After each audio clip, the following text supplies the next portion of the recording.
So on the other side, the Celtics, they're in a commanding 3-0 lead at this point. Nobody's impressed with the Celtics. Everybody's saying this route's been easy, and they're a game away from being 20-2 in the playoffs. Why is nobody impressed with what the Celtics are doing right now besides me? So I think that's a straw man. I think people are very impressed by their finals performance. And we don't have to relitigate their path to the finals. But in these finals, and as I've said all year, no one is going to care about the path if they win the title. And if they're going to end up, DeMonze, if they finish the sweep with some gaudy records. Undefeated on the road. Sweet. I don't think any team ever has swept the conference and the NBA finals. And they're going to finish the year. What were they? They were 66 and they were 64-18. 64-18. Thank you. So they might end up, DeMonze, 80-20. I mean, that's all time. That is all time. And the Warriors that year that they did they went like 72 and what was it? They went 70. They went 73 games? and they went 73-9. But what hurt them was they lost the championship to LeBron. They didn't finish it. Yeah. The MJ's Bulls in 96 went 72-10, and then how many playoff games did they lose? I'll look that up. Like this is going to be on the very short list. In 96, I know the finals went 6 games. The Bulls lost 3 total playoff games. So they won. They were 15-3 in the playoffs, 72-10 in the regular season. So that team ended up being 87-13. Pretty unbelievable.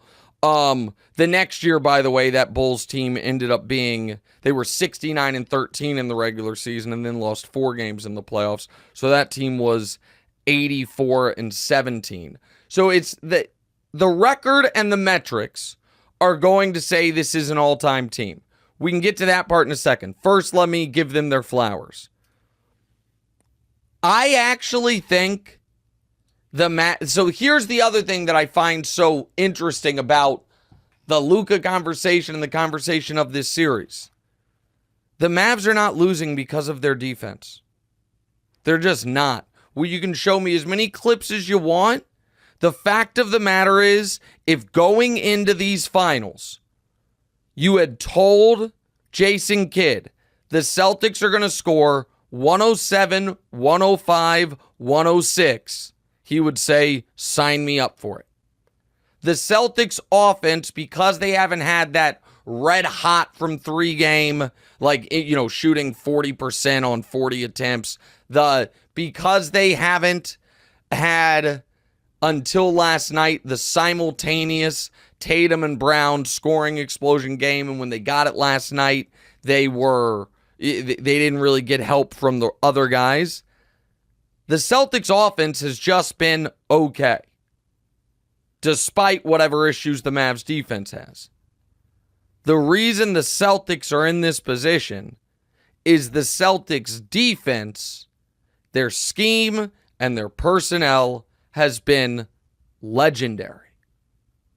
And credit must be given.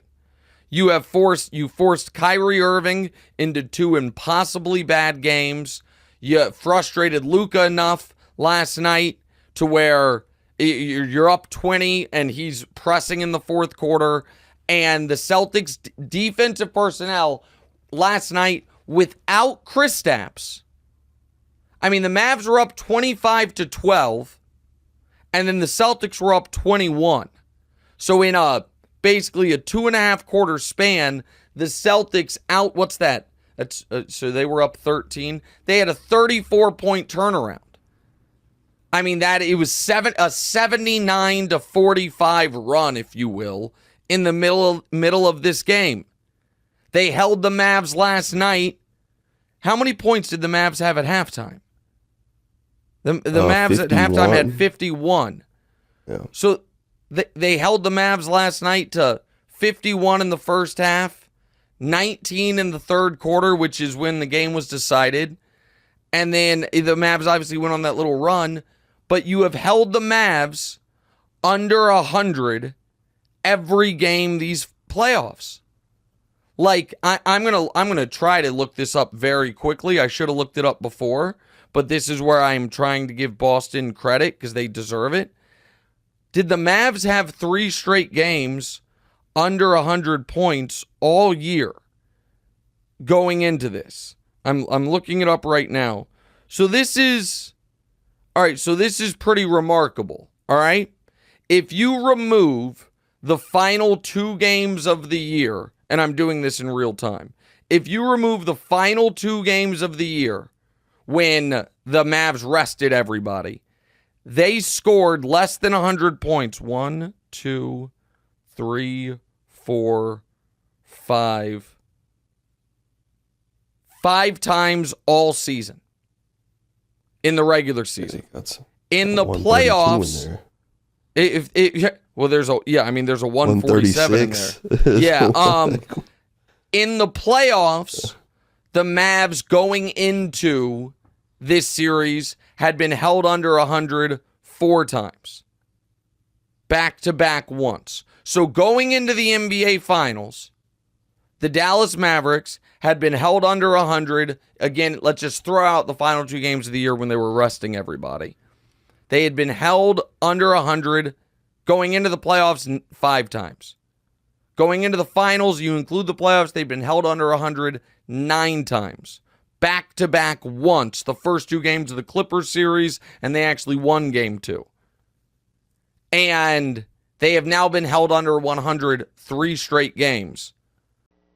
Hey, thanks for watching. Hit the subscribe button to get more from the show, and make sure to click the bell to get notified every time new content drops. Check out full episodes of What's Right wherever you get your podcasts, or just click the link in the description below.